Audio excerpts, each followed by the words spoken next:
இன்னைக்கு ஈவினிங் நம்ம எல்லோரும் எங்கே கிளம்பிட்டோம் பார்த்தீங்கன்னா, தர்ஷனுக்கு வந்து அவங்க அத்தையும் தாய் மாமாவும் ட்ரெஸ் எடுத்து கொடுக்க போகிறேன்னு சொன்னாங்க. அதனால தான் சரின்னு சொல்லி ஃபேமிலி மொத்தமும் எல்லாருமே கிளம்பிட்டோம்.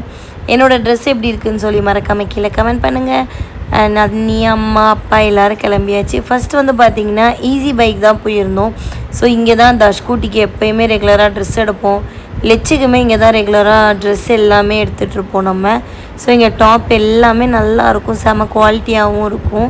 ஸோ தர்ஷனுக்கு வந்து இங்கே வந்து ட்ரெஸ்ஸு பார்க்கலான்னு சொல்லி பார்த்துட்டு இருந்தாங்க. ஸோ இந்த ட்ரெஸ் வந்து நல்லா இருந்துச்சு, எனக்கும் பிடிச்சிருந்துச்சு, அன்னிக்கும் பிடிச்சிருந்துச்சு. நானும் எடுங்க அண்ணி அப்படின்னு. ஸோ இதுக்கு மேட்சாக ஃபேண்டு பார்க்கலாம் அப்படின்னு சொல்லிட்டு ஃபேண்டு பார்க்க ஆரம்பிச்சிட்டோம். ஃபேண்டு வந்து பேகி ஃபேண்ட் எடுக்கலாம் அப்படின்னு சொல்லிட்டு பேகி ஃபேண்ட் எடுத்தோம். ஸோ ரொம்ப நாள் வாங்கணும்னு நினச்சோம். ஓகே வாங்குவோன்னு சொல்லி வாங்கியாச்சு. அப்படியே நம்ம சூப்பர் மார்க்கெட்டுக்கு தாவி அங்கே வந்து தம்பிக்கு ஸ்கூலுக்கு கொண்டு போகிறதுக்கு வந்து ஃப்ரூட்ஸு, அப்புறம் கொஞ்சம் வெஜிடபிள்ஸ், அவனுக்கு தேவையான ஸ்நாக்ஸ் ஐட்டம் எல்லாம் வாங்கலான்னு சொல்லி வாங்கிட்டு இருந்தோம். ஸோ லெச்சு ஃப்ரூட்ஸ் வந்து அவனுக்கு எடுத்துகிட்டு இருந்தாங்க. அப்புறம் மேலே ஃபஸ்ட் ஃப்ளோரில் பார்த்தீங்கன்னா எப்போயுமே டாய்ஸ் இருக்கும்.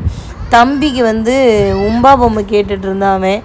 அதனால் அவனுக்கு உம்பா பொம்மை வாங்கி கொடுப்போன்னு சொல்லி உம்பா பொம்மை தேடிட்டு இருந்தான். அடுத்து பார்த்திங்கன்னா இந்த துப்பாக்கியும் தொப்பியும் எடுத்துட்டான். அடுத்து வீட்டுக்கு வந்ததுமே ஹோம்ஒர்க்லாம் முடிச்சுட்டு அவங்க அப்பா கூட விளையாண்டுட்டு இருந்தான். நெக்ஸ்ட் ஒரு சூப்பரான மினி விலாகில் பார்க்கலாம். பாய்.